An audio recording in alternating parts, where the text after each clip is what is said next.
আযাবকে আল্লাহ তাআলা মওকুফ করে দেন, বন্ধ করে দেন এই মাসের সম্মাননা। আল্লাহ রাসূল সাল্লাল্লাহু আলাইহি ওয়াসাল্লাম বলেন যে আমার উম্মতকে আল্লাহ তাআলা বিশেষ করে প্রত্যেক উম্মতের উপরে রোজা ছিল, সিয়াম ছিল। আমার উম্মতের উপরে রোজা সিয়ামকে এক মাসের জন্য ফরজ করা হয়েছে, কিন্তু আমার উম্মতকে স্পেশাল ভাবে অন্য অন্য উম্মত থেকে আল্লাহ তাআলা পাঁচটা স্পেশাল মর্যাদা, পুরস্কার, নিয়ামত আল্লাহ তাআলা অতিরিক্ত বেশি দিয়েছে, যা অন্য কোনো উম্মতকে দেওয়া হয়নি। এটা শুধু আমার উম্মতকে দেওয়া হয়েছে, অন্য উম্মতকে দেওয়া হয়নি।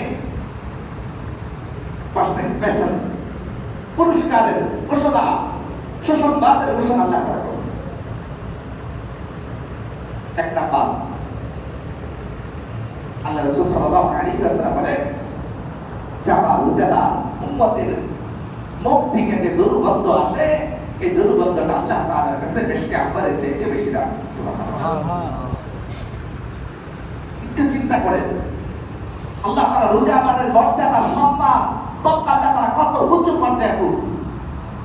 একজন রোজাদার সারাদিন অনাহারে থাকার পরে পাকস্থলীতে যে একটা দুর্গন্ধ তৈরি হয় অনাহারের পেটে, ওই দুর্গন্ধটা আল্লাহ তাআলার কাছে মিশকে আম্বারের চাইতেও বেশি প্রিয়। এই হাদিসের ভিতরে মুহাদ্দিসরা একরাম ব্যাখ্যা করছে, এটার ব্যাখ্যা কি হইতে পারে? অনেক লম্বা লম্বা ব্যাখ্যা, অনেক ব্যাখ্যা হয়েছে। তার মধ্যে থেকে দুইটা ব্যাখ্যা হলো এরকম যে আল্লাহ তাআলা দুর্গন্ধকে মিশকে আম্বারের চাইতে মুহাব্বত আর ভালোবাসা, এটা বলার উদ্দেশ্য কি? উদ্দেশ্য হলো আল্লাহ তাআলা রোজাদারকে, অর্থাৎ দুনিয়ার উপমা, আমি দুনিয়াতে যাকে